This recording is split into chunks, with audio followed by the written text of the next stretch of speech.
Okay, challenge yourself is very important for life. Hallelujah.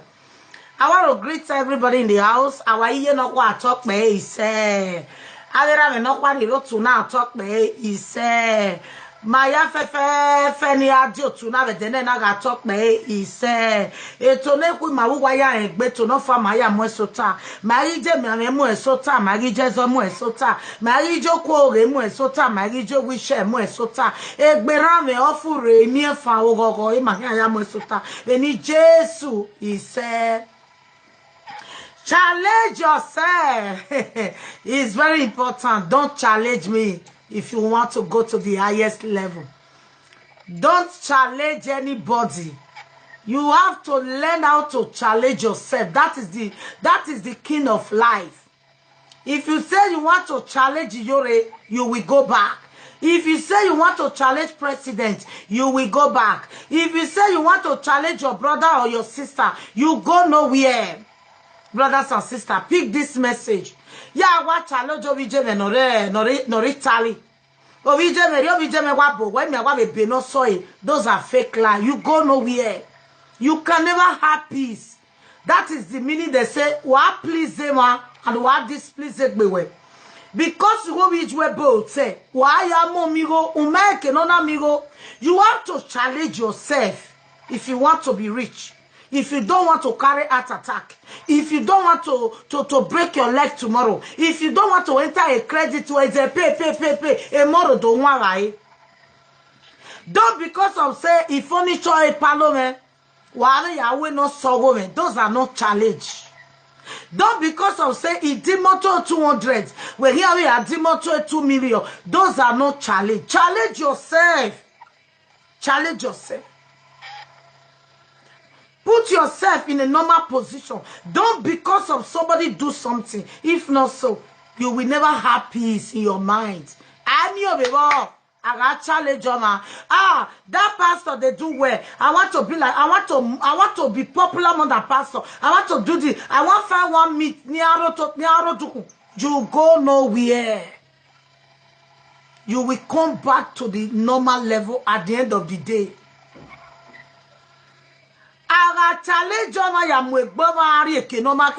You will come back and start for square zero. Challenge yourself. It's very important for life. When you wake up in the morning, how to challenge yourself? You ask God your favor. Ask God your blessing. Because those who challenge others, they never ask blessing from God. The only thing they just they ask, say, me I walk be right, so you will not sorry. You go nowhere. You go nowhere. You may not understand this message. You go nowhere. That woman get Africa store. Me too. I want to go open my own. I go full passing you. You go nowhere. You see that person when nothing there in place. I call live life for JJ. We are gudu. I just fighting life. Uwa yeteti fati life eti wegi karakwa.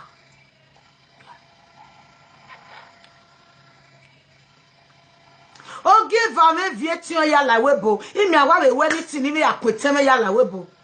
Uwa yeteti we to ya wala webo ya hiwe. Because you never ask the favor from God. Yeah, when my baby jore or yes sort of water ladia, in my water sugar water ladder, you go nowhere because you have it in your mind that you want to challenge me. I never have it in my mind to challenge anybody. I always pray for my own blessing. I always pray for my own gift. I always pray for how to move forward. I never say because everybody have your way. You cannot come and pass my roads. No. Please, learn how to challenge yourself. So let me go back to Bini. Kakabo, learn when I challenge Bama, temeniko. That woman me winner. Maybe umioma or winning cleaning. Oh, well, in no. You cannot give somebody heart attack. You are giving yourself heart attack. Because you are putting yourself in a position where you never reach. Yes. You are putting yourself. Don't because of somebody do something. No. Fake. Our show.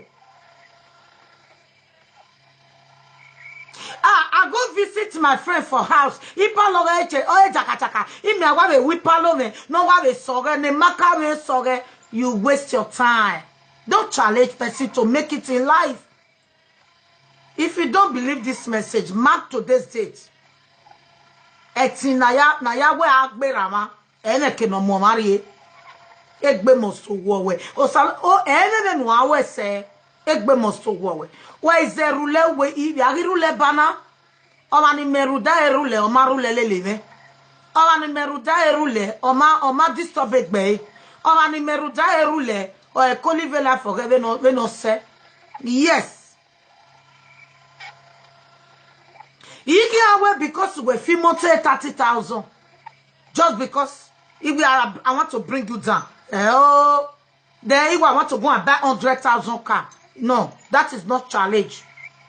Those are fake challenge. Challenge yourself. Believe in yourself. Behave the way you're supposed to be. Don't behave the way others are supposed to be. If you like, get 100,000 your account. It's none of anybody's business. If you like, have the whole world. It's none of anybody's business. But don't challenge person.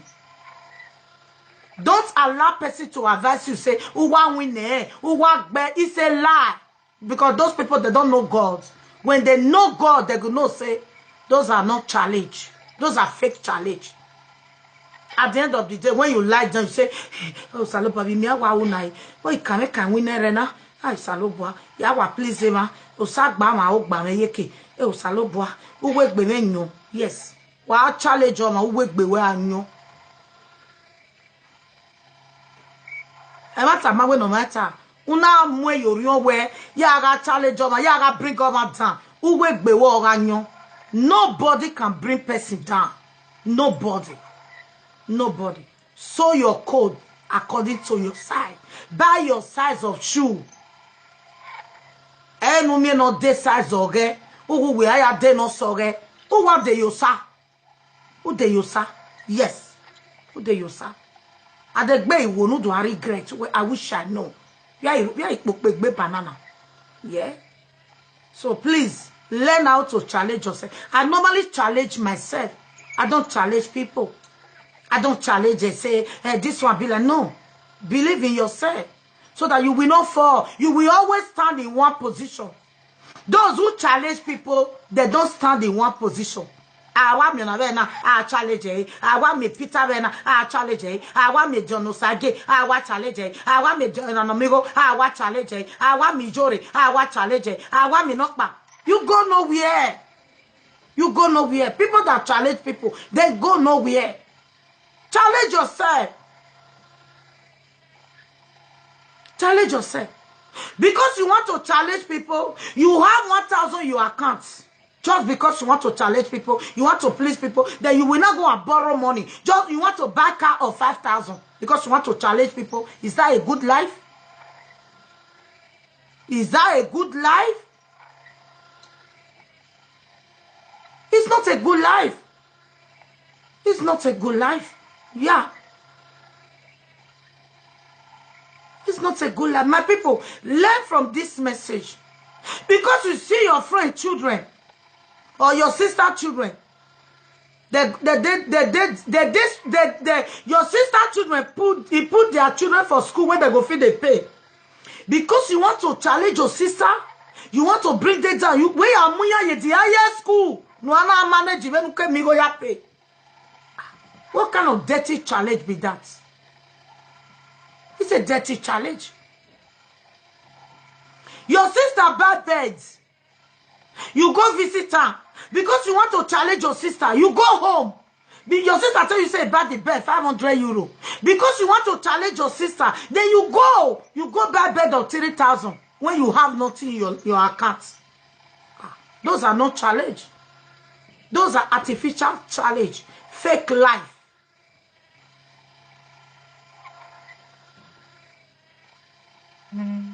Yeah, it's true. Challenge yourself. Don't challenge somebody. Don't challenge somebody. Challenging person, they're not a give awards. Any name you make, now for this world, you know they go heaven. But when you challenge yourself, you fight for yourself, you don't imitate anybody, you are going to heaven. Because God go, they look, you go smile, you go say, go no na, oh ya di bata no massage away. Go no na, oru doma ya mu suera. Go no na, oru doma ya ju we zeti we ekeno deje. Ari wawe. Because I actually joma, aju un zeti, aju un zera, and I actually joma. It's a teton ro is too much. If I don't know, no la wegbe, una challenge joma. Because so I know what de milliona, we de milliona, in me what they are no answer. You can never save money. You can never save money. Anybody no challenge joma. I am telling you today, you may not believe it. Ujema no zunje ke no deje. Egbo no keke na yopi akalo ujunwe ya zoi. Just because you want to challenge somebody. What will you get to challenge? Your account na your account. Your house na your house. Your car na your car. Your children na your children. Why are you challenging? Why are you having it in your mind? You want to challenge people. They never give awards. They can words in agawe contribution. What do you people call it? Maybe on a show now. Where you want to there is no awards. No, there is no award. I challenge you, please learn how to challenge yourself so that you will live your life the way God creates you. I have seen a lot. When somebody say you want to challenge me for restaurants, he fall down. Huh? I talked to him. I said, don't challenge me. Be yourself. It's very important. Don't say, yeah, why when he make customer surgery. At the end of the day, he bowed down for me. At the end of the day, he closed his shop. Don't challenge me. Don't challenge anybody. Anytime you want to do something. I go for it. The one way me go do people go say, no, those are not challenge. Don't because of somebody enter credit.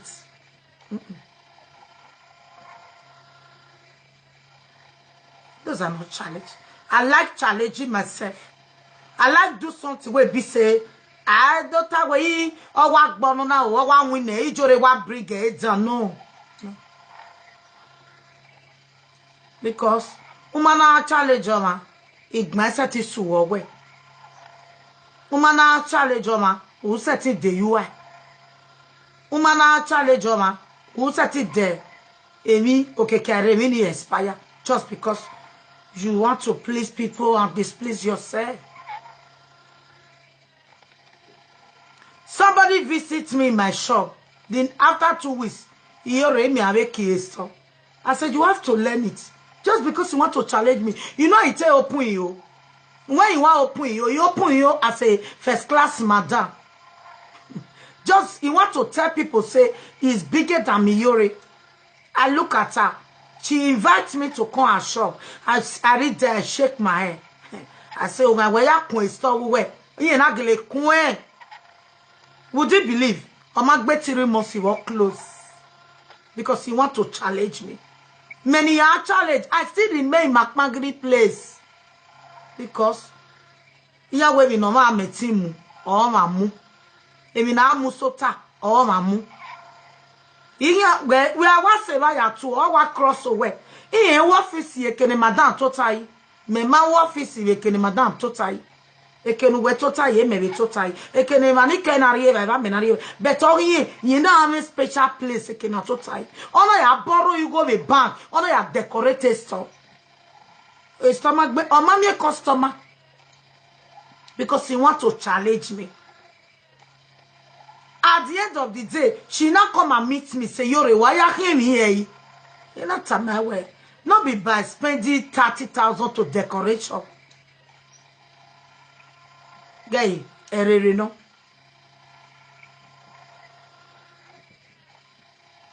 No. If you don't know, make una know. Please, my people, make una stop to the challenge people. Challenge yourself. It's very simple. Because your sister, children, that they go doctor school.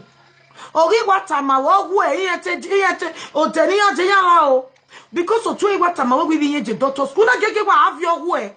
Una have here the highest private school. The una so asankele we vive the school ni anjo. Those are fake lies. You go nowhere.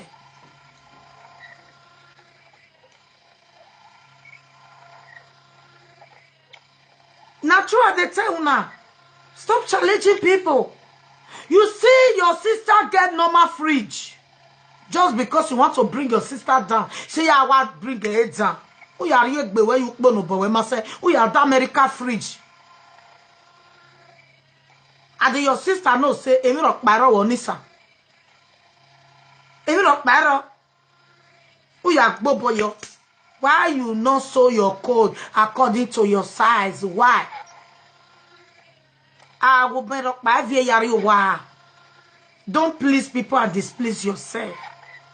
Don't force yourself in a position where you never even dream to reach there just because you want to challenge people. You go nowhere. I have seen a lot.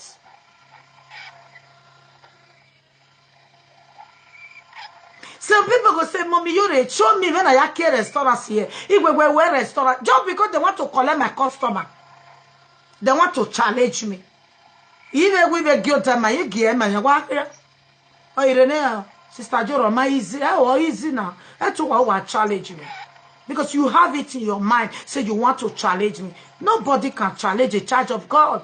You have your own gift. I have my own gift.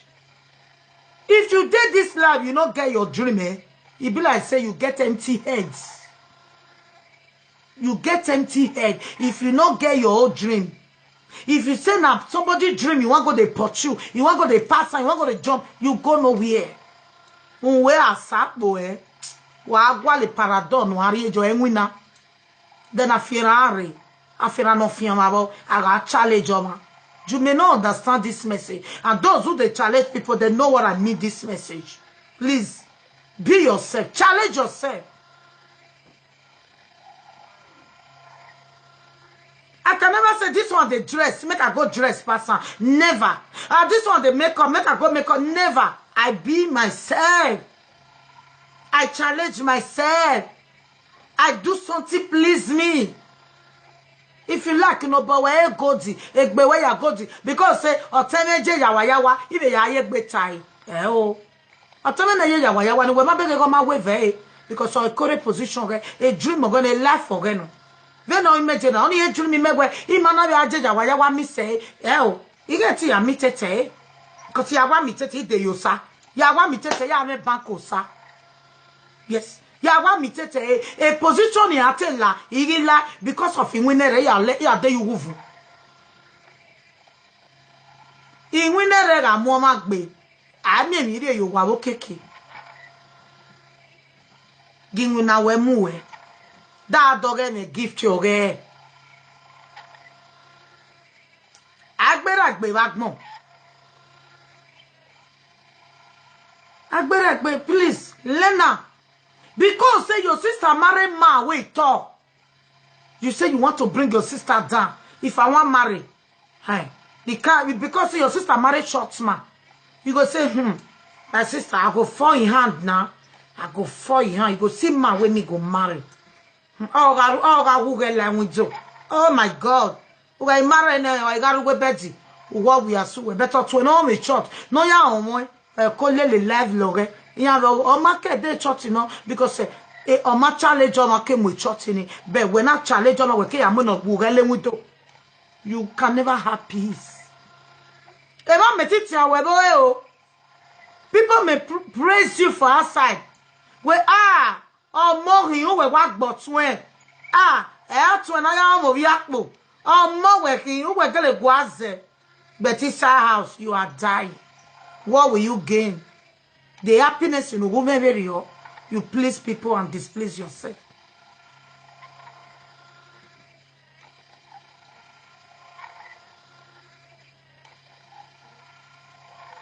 Yeah. There was a lady in Paris that I never entered this program. Away mommy, away sister Yori, yeah. Sister Yori. Yeah, ti wa furniture ipali yen na yen rag mo maye. E kenya na ya do mi ti we ma bere che e chele dima. Me no furniture ipalore. Every month, yari 150 your account here. Hi. When I look at her, ina fi one. So what challenge wa. Ubi ya when they challenge wa mi we wa so. When they challenge wa to ya ina na 150 yari your account here. Most mana be yourself.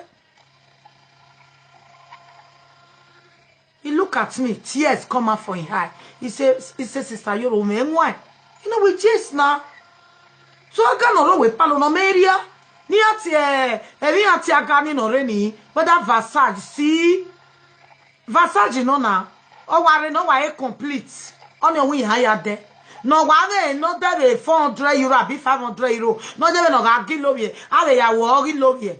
Awi e magila koni. Gegbe ni e chele din ya de here ya de. Now we are. So you want to, so that then I will do a meeting where we even meeting with me over dolly palogy and you are dying. You are dying. Be yourself. Challenge yourself. Don't challenge anybody. I'm again on I challenge him. I'm again on. There is nothing good they come at. You don't know the name. God bless you. Giju CCO. You know the name Coco Abi wetu na the color. I don't know am, but I dey see some people they dress am. Egbaga no we yan there. Be yourself, challenge yourself. I like challenging myself. When I wake up, I know they say Salobua go make be ramana. Salobua ya wa we no soge. Ya ka ma we me no. Ya ka ma gi mo ime nwase. Ya ka ma we oh no. Those are not challenge. Think about yourself. Take God to give you more wisdom. Take God to direct you step by step. A life a life from one when a school J, a real life J. That is why when you see those people not go bright, yeah, like university, they go nowhere. Yeah, Maya Mimuna. Yeah, Maya Mimuna. So you have to learn how to go step by step. Let people laugh you. You don't care. Because people laugh you. Why am I credit to know your furniture? Don't look at people laugh you. Let them laugh. You are still better than one of your hogbo. You are still better than thousands of people. Let them laugh you. Because they might push on my day your side. Umana, be careful. People will push you. Who you are there your second. Ukbo we masu ya gbobo yo. Ou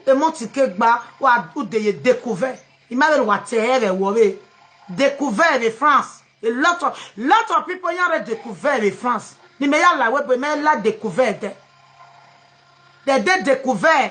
Ou what découvert ou why? Ne igo emoti yegba. Emoti yegba igo ifo vacancy. Ou why ati ou why France on a découvert. Lot of people.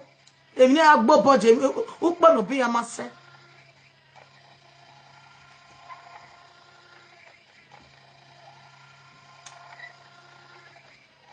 A bien de Coubati, but a France matière découvert.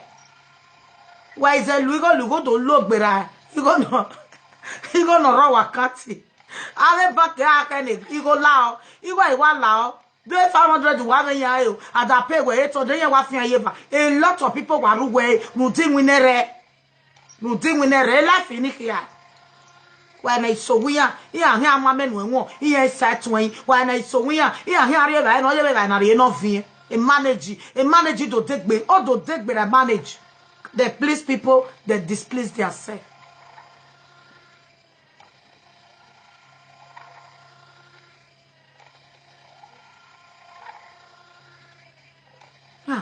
Live your life the way you reach. God bless you. You may not, if you do not believe this advice, well, give up put you away. Somebody may you call your house. I look be fridge now. And I hear your body now. Where they go? I'll put you away if you're there. No matter. Don't do it. Tama where ase no woga ake woga ama no ma se no woga na woga osun be zero. Yes. Ase no woga ke woga. So God bless you. I want to play one record before I'll come talking. Bluetooth mode. I want to call him. I need the call. Oh, mommy, you're a good evening, ma. Thank you for this advice. Really, you make my night. Yeah, you make my night. Okay, night. I'm going to tell where about. Oh, you got a budget now. No, I want.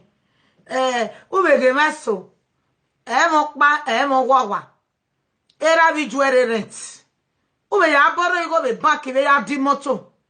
Uma meti ya di moto 3,000. Etu mu moto ni rie jemi. Umu moto rie jemi. Umu moto rie benjo. Bitu e wonu je wa na afie. Uma meti ya di moto bo bare bo. I moto 2,500 all you new. No make na ame peace. Da no ya gbobo i moto 20,000. Era wo bera wo we. Why are you moto 20,000? Where me go ni account? Era vi juere rent. Where rent be webo. Why can't you use that money to buy a house? Swim square 1. Who don't like square 2? Who don't like square 3? Not because of say or say where we demote 30, whatever we have bobo your way. You want to challenge. Those are not challenge. Only a challenge at all. Eravi juere rate. Where rate we webo. Una ya demote credit. Imote 30,000 credit. Just because you want to please people. You want to show people say now you. Say you be big man down or you be big man. Those are how do they call them? Fake life. Because I tell you where wabana ulu unfi akara. Ala we jwe jegbe na ulu unfi akara. Ala when you don't pay the school fees in no more with private school, who setting, but you moto ne musumulo salada. Why please Emma? Emma. So ga e women mi ropa. Ami moto 2,000. 1,500. Eko sun kere. We ke who we are moto 20,000. Wa boro go ya de. Make sure who wo ne. E wo me wo. E ba ni moto 20,000, 30,000 ti yan wo. E yan se no we. Veni me jena na me se ti moto 30,000 because me wo serio. Yet do please wa you do please egbe me e mo ti egba o to mi pepepepepe ijo inu he beri ina wa calculate iyan ni me credit ti yan calculate every time iyan ni me bakosa they never have peace no when you me peace when no challenge me they no have peace iyan ni ya baro go ya decorate wa iyan ni ya baro go ya dimoto they no iyan je mo no mu ye nya ho iyan afi moto ni kian e medin ya de kan even bankosa Iya have total ya ganya na borigo ya daga. Iya le calculate. They never have peace. So don't join them. Me wa ima no sick. Me ya mo gogo. Awa atemo gie. Igo na me banki awa be muela dian. Igwe be na kwen mi na ri wa e. Me go le gbe life na. O se ni na ko live life me je. Igwe le gbe life na. Ari wa we. Na imotori bai umami we wuo wa oyo. Wa inya wa calculate e bank gari ono na o gini go ni wa pay every month almost 800 do de bai go wa e wa pay every month. Inya je mo no mu ye nyawo. Inya no gogo. So for those no me de bai ya, e de bai ya. E ko live life we. O when na wuje maka live life we. O when na we je maka live life we. O when na wuje godi live life we. Please egbe we displease him. Don't displease yourself and please people. Please. God bless you. I love you all. Iye mo gogo. O e okpanya na mo gogo. Wa ti aya we o wa we wa mo se iye mo gogo. I moto we wa mo se iye wa pa ne e veyan vie wo egbe. Eviya yore wo we oni ya ka o. Iya ari e bai oni ya ka o. Udu yo gbu ogbu. Wa we to we wasa yo monu wa ni me banko sa. Ito ye message na. Wa ni me banko sa ito ya. Iya je me mano we me complaining. Even if complaining, the same thing with him, and if me banko sa. What's the nina with the same thing? Even if complaining every time it has yari. Every day I receive a letter.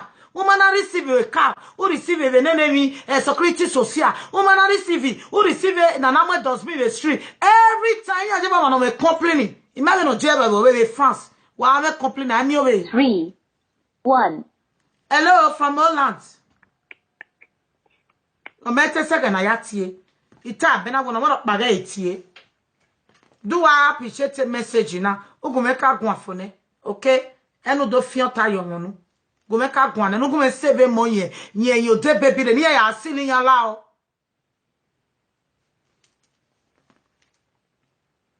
Gumeka gwane we dey gbe call you. Gumeka gwane ma we no ma call cause o me guy one hour me megba. Call mommy Julie talk be. Call mommy. Come on mommy ti ati no de o ma so. Wa tell me yo. Me waru we me wa yina. On gu maseme. Imeke akesun Wa tell me yo me no ti man ataw. E we bojo. Owo ma no gu mase ohin ahin. Wa tell me yo. Call mommy Julie talk be. Call mommy. Come on mommy ti ati no de o ma so megbe. Me waru we me wa yina. Gu maseme.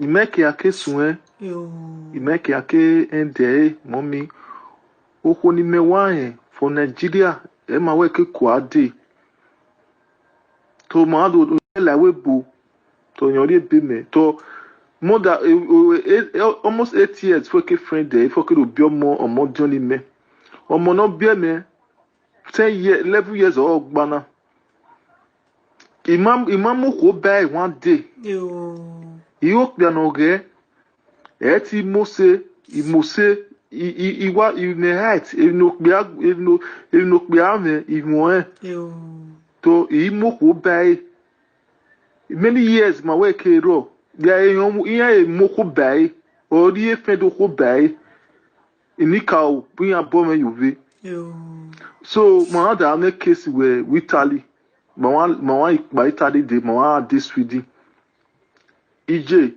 ma asu Sweden okwo na magigbe oko meje o fili e me kwa uni pa niyen o weti me disturb yen e ti yen ma mi won o mu yen uwa yen mi won o mu yen uwa I me gi disturb yen mommy with o me ha and the gbima me lo kwifa mommy we me gbese e kweri die dae e ke no ya ve mo ari school yen wi yen tu le ve mo nye ladian izegedo izigai iwe igai eka etiki gai ido bali gai ye ame ya anwo uwo balo eme wa ye na uwo balo mommy iwe balo eme wa ye ya ima oni sunu eniwe omo no de popular wa hin imo wa ene kabo imo wa ene imo no de popular hin mommy ima we ikuye ima o me bone because ebo swidi e mana okon ku amo me ha o mo me ne ebo mu ya yogwa imebe ebeli me ni a gweme witali ogune the mighty new ifo make pa de swidi e mana wi ya meje bloge yen de ogo me baiji o maike of course if ego nukbia unoku iwe itekaje mommy eyan Italy iwa fide se nukbia unoku iwe mommy o pe no ge ime mo ko bae ise phone ya ene oku me call me de ye mo ko bae ebi to gwa lo I jen yesi ge moto no kawe ke ba jen okpoku isalo bi jore ni ya bome yuve Wala lao mommy Iwonu gwa ye mata na lao. Lao ko me me ike ma gbe me ize yin I oron gime. Oje pa yo megbe. Idigwe yin. Iron ge to ya digwe yin. Wo wuni ye ma wuni ye. This was wona na inuna mu boro inuna me izi we wona. Ime be okay street work yawu iya feel decline.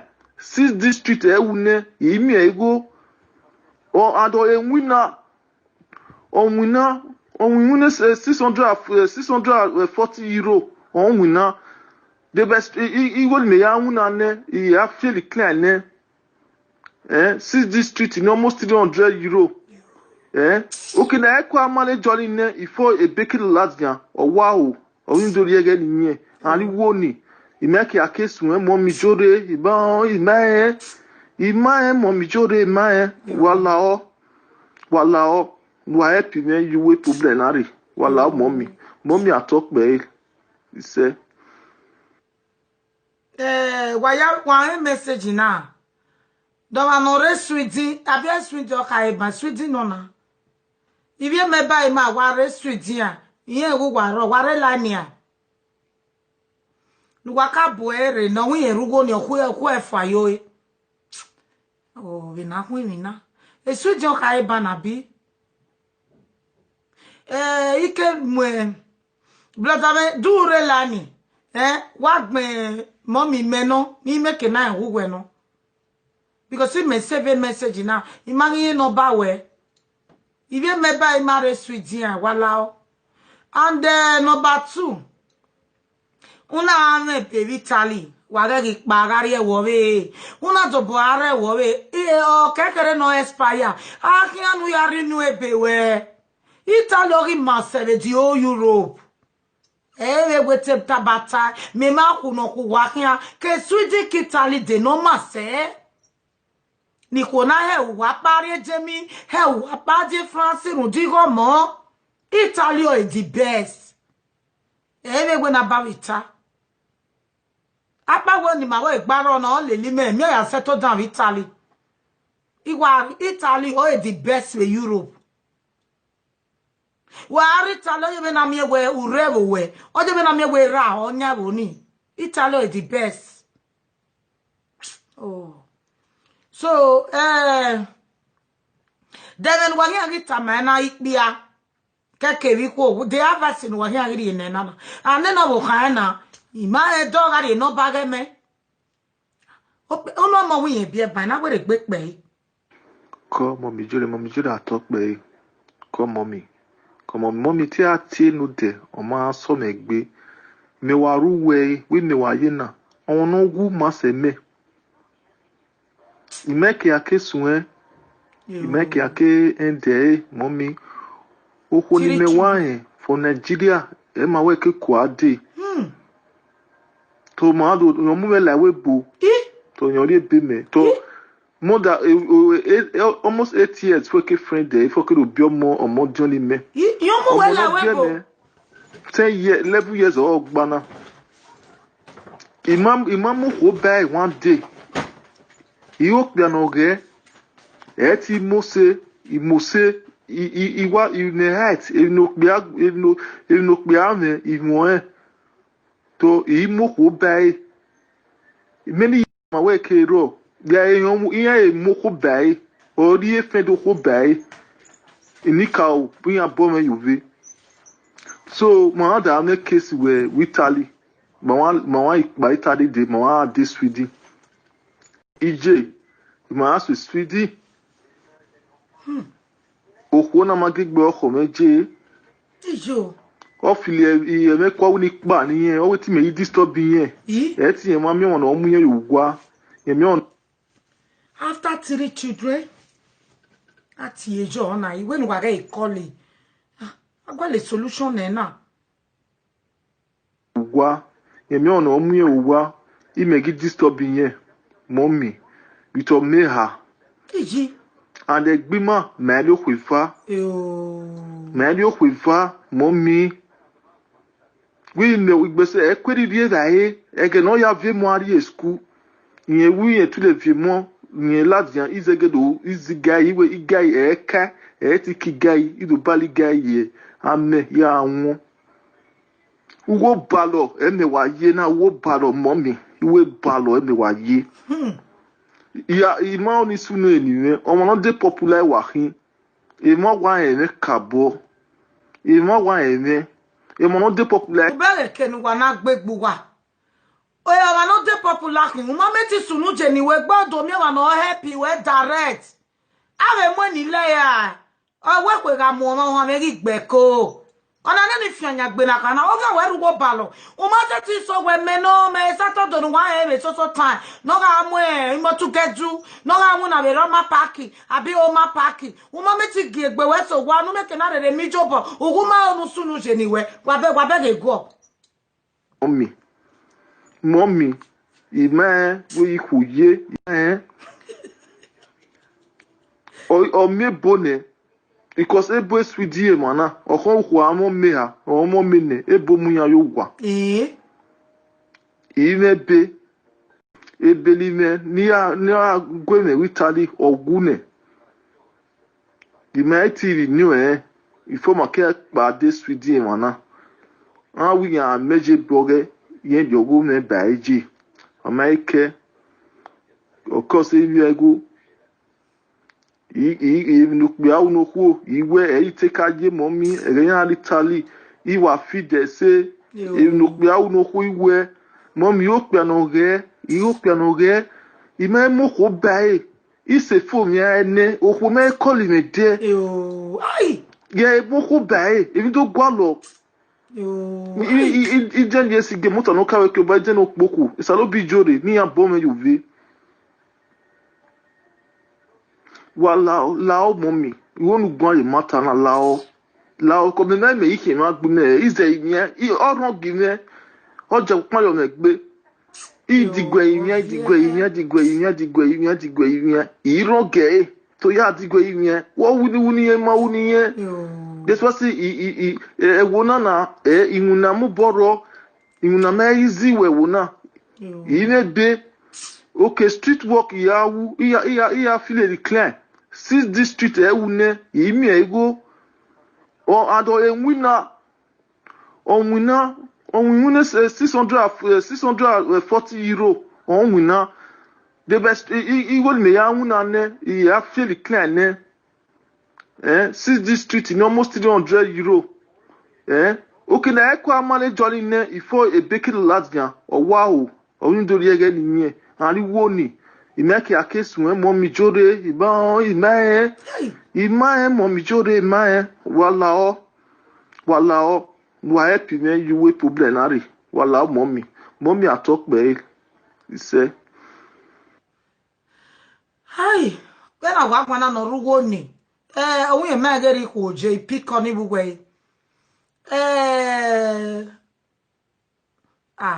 no matter me no sunu beni ye ya gwana na wa ege boy na go ma no manu wo se nu wa ni bun eso wa complete bi wa na me a wa do awo pe apakapaka wo sie I awon me va ya na awon pa emi no pe ani ri wu ya eyan bi o ope ni ke give wa message no wa weti bata mo okwo me kin mo rugwa buya mo emi ni ata awe mo mi jori yan wa ti complete bi yen ni imani ana ka ma we imani ana show a backside or yen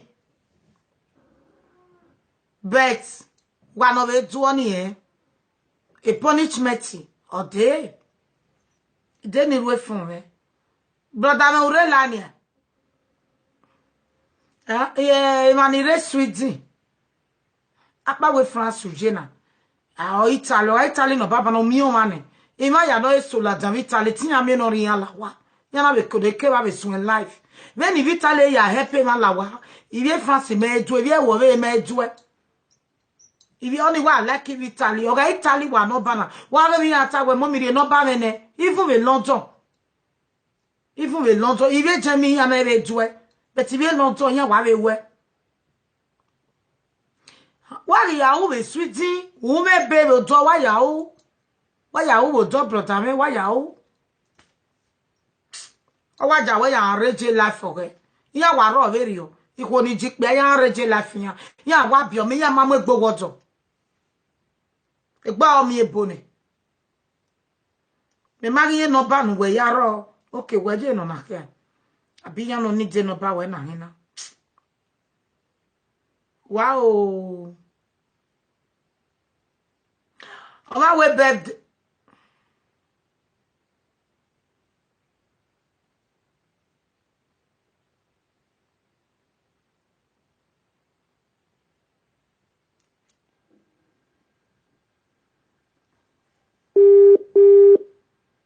kwa le solution jo ivi me ba me wa bomere wa ni resuiti wa la wo wa bomere wa la wo adiya wo wa no ma easy be sweetie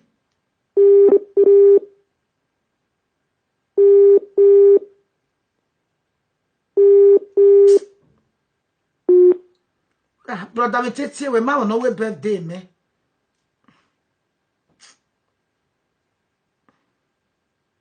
me mari no pare hein me wa go kuli yan jo sister me wo sie hello Mo yo la top there. Iṣẹ́ site we.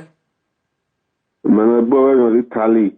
The account number we me ya ri sere ku. O we se wa ma. Come. Mo me do made not na to dem no ya fun sun na mother we care ko ma. E wa sin ya wa fun ame o me vo me ane. Ya kwa lu ya igbe single mother. O to ya say that 8 last year. Iya we no iya po mom jure bia mom jure iya no iya te bia ma bia ifu ma ni lu to iya ma ba sinko mo da bia bia de problem we ifu ma no ya de problem Nye wa se sinko mo da gbin Kakabo, abi me va que me lleva todo el me va. Je vais la mieux, oui me la donner comme le temps me, oui rien mari. Oui va es comme de amigo. Oui va be banano oui va ba. Tu coupe le que on va ta slame. Oui mari giti va, es comme de va inya oui va amigo. E bo oui me ya mari. Ai ben oui ma mo bi ya mari. De bilis mi goro. Yeah, problem of no one him on Yuri because when I believe in a single mother go yeah, baron control yeah, they can live their life anything they like. Oh, I the problem here I'm with Europe side now. Yo, but we mo go na brother, mo go. Ati na we ge mo paka gun anetin. Brother we mo go na. Mo mi jore mo call when they na tama mo no call when they na ka nguna le bobuza before. We bobu no call me. Call. Yeah, problem mo jore. Ya kan no ba we me kana fini siri go. Call we se wa ma.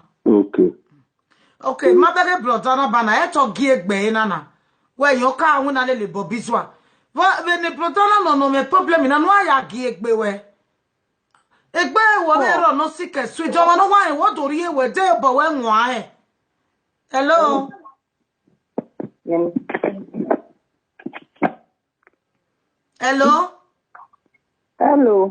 Hello. O sa ti we. Family me no Call J o sa ti. Call runye. E wa mi pisi we na we no la mama. Yo ni de ba me ba we nu ale ru me we ya mi ame gwa kun ima ino si e. Iye mi ame afo je. Hello. Fo wa we prayer point me 7 days yare nu e we mi ame no ro we gbe o salo baga yu ame wo me ki e kwa. Mi ame afo. Eme o. Dario. Okay. Eme o. Eme. Gwa. Yo ni ya okpa me ba we la o. Wa ya la o Ude olive oil okpa be supermarket.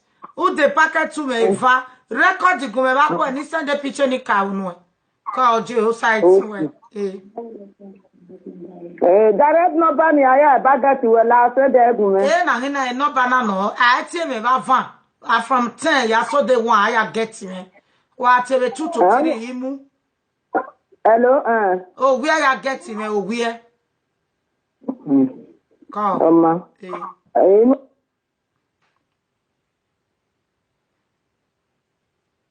God bless you, ma. I hear, ma. I will try my best.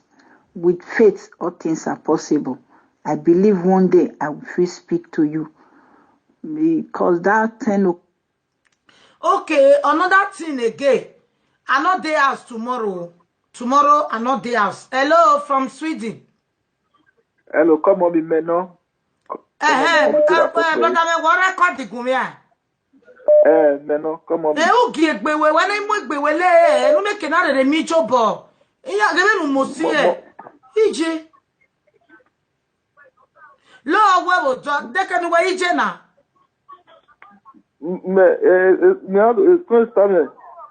Well, lo we wo jo, lo la be mi na me mi ete. Lo na si go mo ta ke ku pe afi o e. O le se we to isegbe. Lo egbo ma hun, won ojo pe aya wo egbe. Ulo ne, what sunui? Hello, Koji. O sati we. Mommy, imawa ala wala. Egbe oko mi. Iyo friend je iwe yo pe bi fi mo ade school iye we declare ne. Egbe oko mi gbe so le dai. O ti mo o rin ai. Tan uni do nothing. O le ba ti e we nu tori e ba Awa ọkpa ọikpa ọkeni ya fe ọka abeba no me bo wa ọka nuga mi kenario ihe mekenario ifo ikekpa oyiwa kpa ido godukun ido migai ido zigai ọkma ido zameyo ido zimeyo iye balẹ̀wọ̀n meste ne for good 2 days the marriage ai. No, we know ya uze you have to call it not sister because you only report the man egbene na case one you only report the man egbene because the money mo egboto niyan no so he is a we or ya me to call it I not sister ya report the man so say me okay no e we wo o me we ya do digwe yin is a yin all the time you digwe ni o pa ni we o yin ika owe ime disturb yen ya wa utoma enikpa owe tapi yen watoma me wo my clean there o me disturb yen ti mo me won o munye yowa kiyen ke mo disturb yen egwe o ya no wota pa o vo mu we te Nigeria re nu ga upo pe ni ebo a etoge upo pe ni ebo awu o me gba pe ni ebo te nu wa we ke we mi oto wa me awu my pe temata because having yana wa bi yo pe ni ebo o me ga no se o do kan yen do heto pe ani o se ni na we ni ge te ba na ezeke lugu pa temata u ka pa pe ni ebo na ifu kere na ya me kan awu mommy na pe o mana go hian ti sugu me pa pe ni ebo so se won do gbe kon so se won do yin won yi won yan do la o wa o wa se to de we people o wa ro imo igwime ihe ze ihe ma ko ye afo e wo sinet awa ye uwe je so ya mwe ya ye gwa de yin won e do kue mo do lobie o wa e run before ya do tian we January na ya labian ya we ni kan labian ya gwale e black work ni ya imuna. So any person really near you are there in upper meaning we a chat aroya in a chat aroya season. The market go on the 4 or why soon again. I mean, of Palama me off the bomb road of your name because me of Boko. If you me, so is that a lot of eat more if my word again, no, ya again, Echoya, Yotone, Libya, you over. Eti agbe to me not nothing the respect any not nothing no very respect you agbe won if you are me no wuli and imoko you plan okay igele mo se mommy me be go we na give no mo se e who want meat who gele mo se e o ge na igele mo se and igbadi nwe o plan meat e hi igwali nwe ikwivi me ma we me ku na le mo si mechi ya o iko mo si mechi opa fun wa o bo what about ya help me we mo iho e o wa we o because you only are mo si mechi ya iho e mo te wa o ya iho ya jo ya you odre ya we you me no wuli ma wule egbe wa wo egbe oko me no tin egbe oko na egbe na amoye ibi ala ni ma ise ni asimali ma do trumpet no everyone call it no time o se mi lo ko pa e de trap no time in London no megi mo ti era me da wa wi me da ke Nigeria di me di case na era ku wa da ke Nigeria ni na ya na wa so asunu wa so asu da wa ke Nigeria wa mu na kede da wa ke Nigeria di ya we be dia oge rabe no una rie no bag me o kweni kole ya o watch me ya because me can no mo etema mo wa watch mo bo watch we to be so da wa rie no bag me o appreciate ya kole ya o ma se zo no wa na una rie no bag me appreciate to ye ro wa this Sunday no bag e Sunday no bag e me no go me kole okay mommy naka kole ni won e wori ogba we ade salobua uguri okweva egwe nu gba eva ya me peace ege logo we boda mu we ri na boda ke Nigeria mu we ro ma treat we be yana o to mu me la yo okay o to mu we la re Libya na o to mu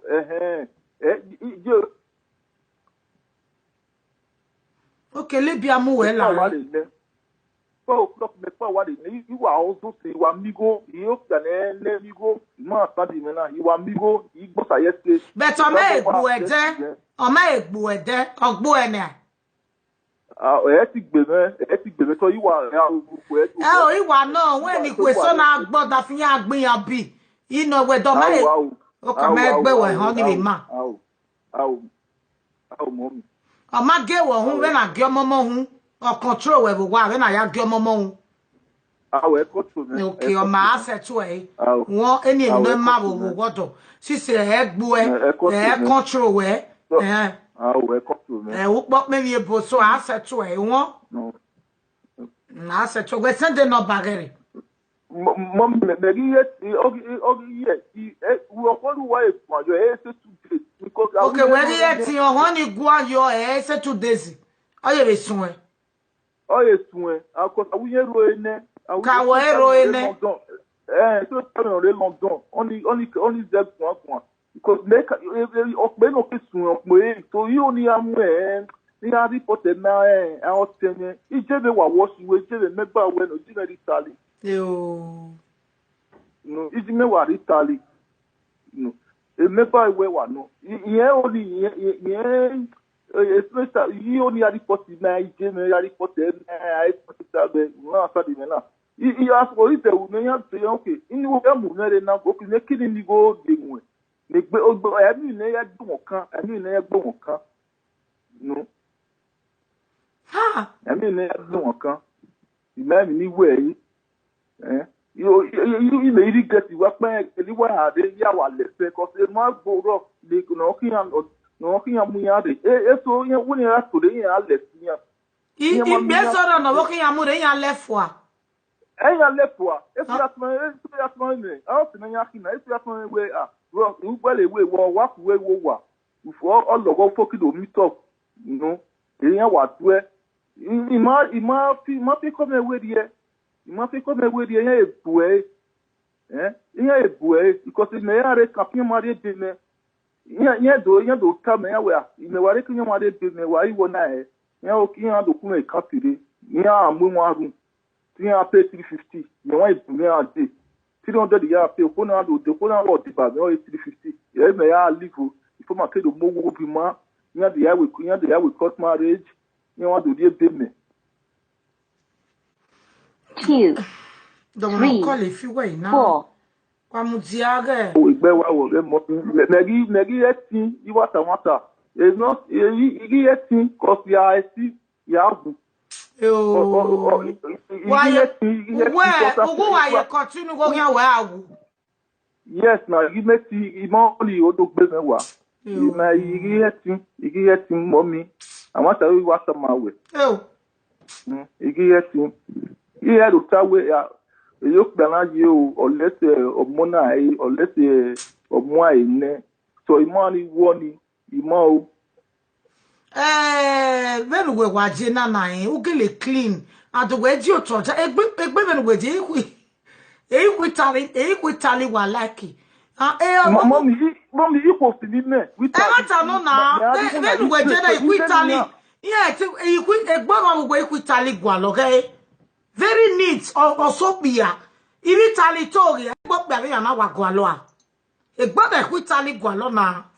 Sister, we are not about what be enough for. If Italy got me, but on a thing at the Guat Momosa, so of West said, Bona, why if we telling any be any hour, I've been away by ya. Very. Oh, didn't need to you give on away your needs. He be when equally when one the company. I'm sure it be well, I'm sure it be well. He went equally when a post mais ça c'est 2 days wow equally work ba nothing you want need to work is somewhere blessed there and he to ku eti gwa koko gwa so on go somewhere atime he work no fifile lokuo awu even on your sununa. Okay, now why when I went Nana? Are we really okay? So yet for say we are here going here to so I'm not Tony there is nothing you can do because make a relationship or we are continue going here to we here to so why when he settle now there is no need in your way now why when you me ba unu now we je me ba manu here me ba we no so me say why now why when I unu na ni tie no ba we la dia da me single gesi man e ni are we kai la wani no ka ni aka wa gbetin we na oni bugbe mommy tie no ba me la dia when tie no be la dia Mary Gualo, send the picture where send the picture were not full, ni make now one of Gomegua. The picture were not full, send the call. Are we a gualo? So there is nothing I can do. Are we a gualo? Oko no gele gualo to. Umeratino ya kwa from where for you, whether good or bad. Opia here, but I in no ya ladziani. Oda from a waggy and I make it in a wavitana. Oh, and not one who no more bogodo. No mamma bogodo when on here. I can go for what for Qualeri Lawa. O Qualeri Lawa. 3. Send the picture where the near ten over anybody know here, sweetie. Hello, no, well, dog. No, well, dog. At you night.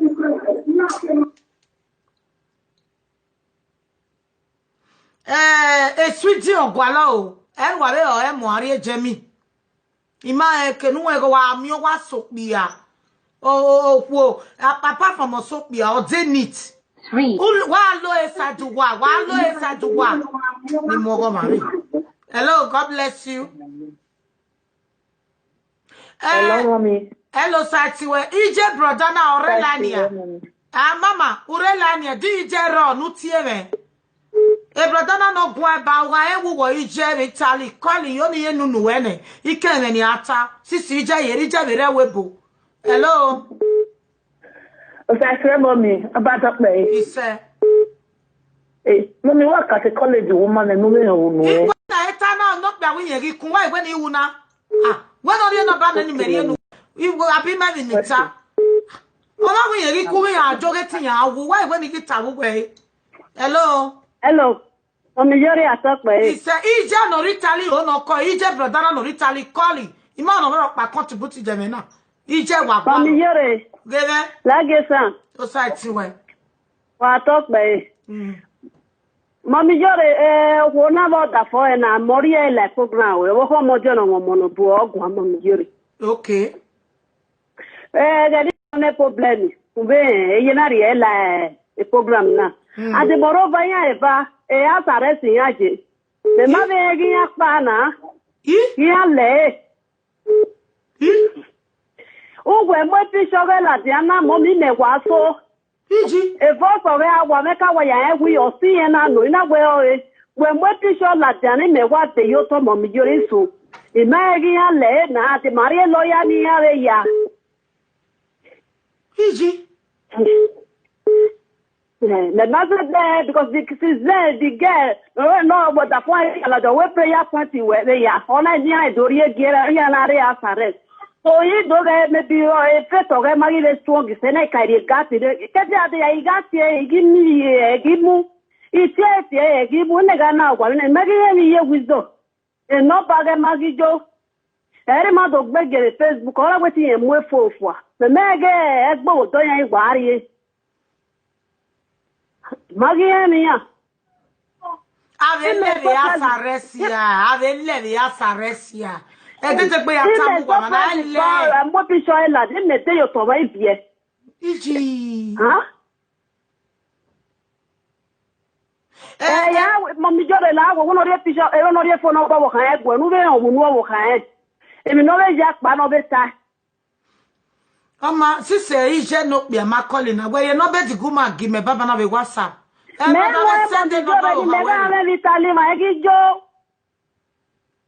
Brother me send no ba o we na no. Ave lere asaresia. Okay now le wa ge ya pari tali ya rinu ebe we. Ave le asaresi ba ma so we. Di woman ga ma me we ye mi ya so we ye mo to da fi ye renew ne. Ma bi ya ye me po ne. Me mari mo ke di ade ya magi tie me no ba ga gi jo. Alere asare ge na so no na di with you ese video. O e gugwe de gbe tin ari Italy. Alere asares. Asares is forever. Okay do pa mo be ka ma me o se ve gi ya be we gbe be ni e gbe le jo ge na na ka fo ne.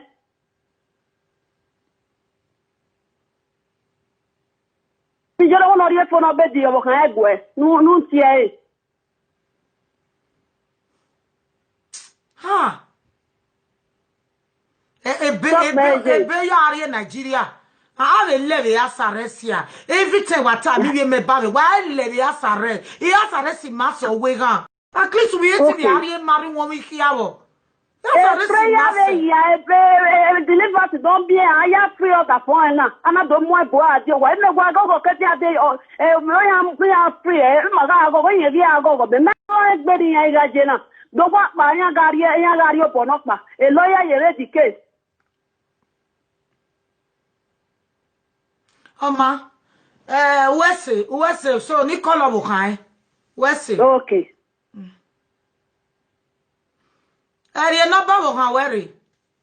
The number bukai worry. Wo wa ti wa do. We no Erika ni wana ari Sweden because a Sweden in Europe. Erika if not so we not tell me and e jemi wa ate ari. Wa receive 2,500. Or ye no bari ne na kole. The number wo kan were the number wo kan were yere awo kan wa wi aye won mo tori aseto wa the number wo kan were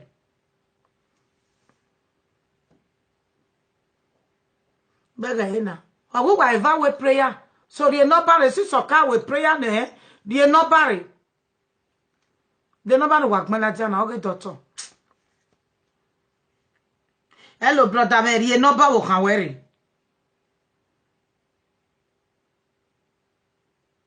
Ye ho. Hakate le ho. Today na today. A message yo wa vin wana. Ye na ba wo ka were nu ge ati e. Do na yin mi anu were gbe ari o wa. Ka so ase wa ivagbaje gan no wa le be asares. Wa kun fo. Wa kun fo. Na yin mi ori we lawa. You got time and every time. Why let the house arrest? Why let the house arrest? What mom? Good evening, mommy. Good evening, mommy.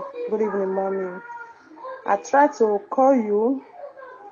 Your line is blocked. I don't know why, and I watch you every blessed day. Even I tell people the good things that you are doing, and many people, they are following you. Some of my friends, they are following you. But I try to call at least to say thank you, mommy, for the good things you are doing. But I can't reach you. I don't know. I did, yeah. Hello, brother, man. We take call it with it, but you know about what wear it. You know by the look at call it. You buy you are watching now.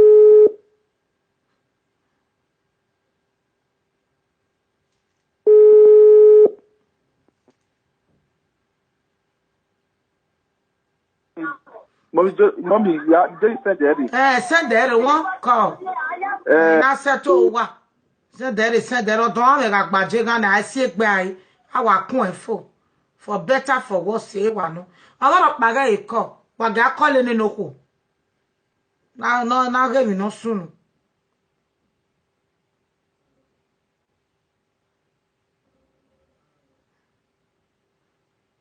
It's not there.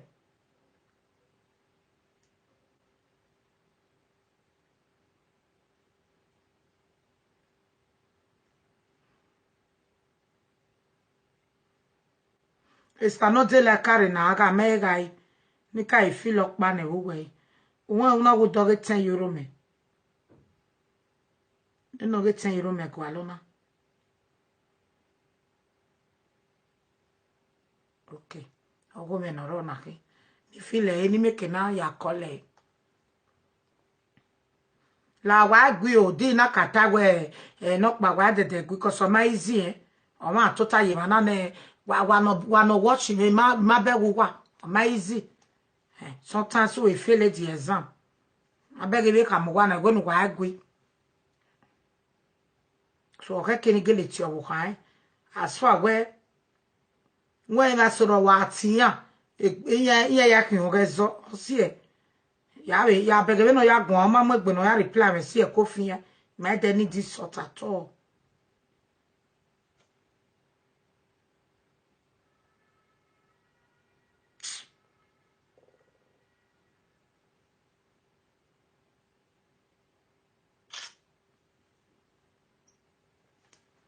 Oba no mo gbe no ya settle no mo gbe no wa ya enrage very tear you accept mommy you recall we say always enu but oba no wrong iya oni azenu nu ya baje so ya kota we I'm in a family alaja a live video I'm are cut na wa agbon no I'm ade la video mama say wa mu ge police there's a police in for to if you worry don't wa bai awera ge kinera ka do daju